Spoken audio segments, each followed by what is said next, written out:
Kahapon po mga idol ay naibalita natin na ang ating pambato na si Cuadro Alas General Casimero ay puspusan na talaga ang kanyang training mga idol dahil sa kanyang napapalapit na laban sa buwan ng Abril mga idol.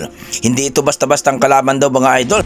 Ayon sa ating mga pinagkakatiwalang source mga idol ay posible daw na si Luis Neri ang kanyang makakalaban dahil hindi naman daw to tumatanggi mga idol dahil matapang itong si Luis Neri.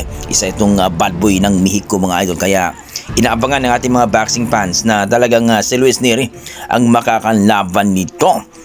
So kayo mga idol, ano masasabi nyo dito kung sakaling si Luis Neri talaga ang makakalaban ni Casimero?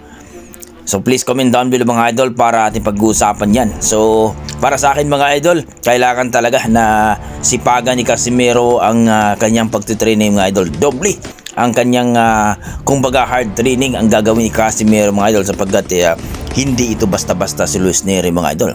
2WC World Champion at nagpagapang din ito ni monster ng Japan na si Naoya Inoue. Kaya hindi basta-basta ito mga idol.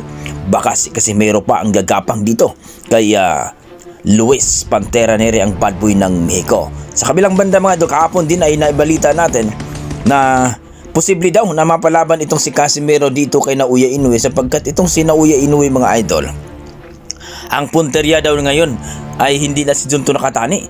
Ito si Casimero na daw ang gusto niyang makalaban pag umakyat na ito sa featherweight division kumbaga mga idol, no? Dahil sinabi natin bago sa lalaban sa mga kampiyon dyan, gusto niyang maranasan, no, na mapalaban dito kay Cuadros Casimero para man daw mabawasan ang hiya ni Naoya Inoue. Binubuli at talagang sinasabing duwag daw ito si Naoya Inoue ni Casimero. Kaya kung may bayag itong si Naoya Inoue, no, sa mga sinasabi niya na gusto niya si Casimero na labanan, labanan na niya, no?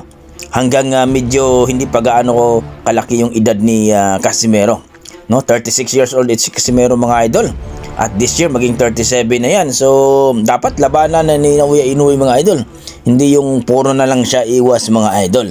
So kayo mga idol, kung sakaling matuloy itong Naoya Inoue versus Casimero at sa bansang Japan ang laban nito, nako, sigurado mga idol, ayon kay Cuadro Alas Casimero, kung si Naoya Inoue daw ang kanya makakalaban, siguraduhin daw ni Casimero mga idol na talagang ipapahiya daw ito sa bansang Japan ni Casimero mga idol.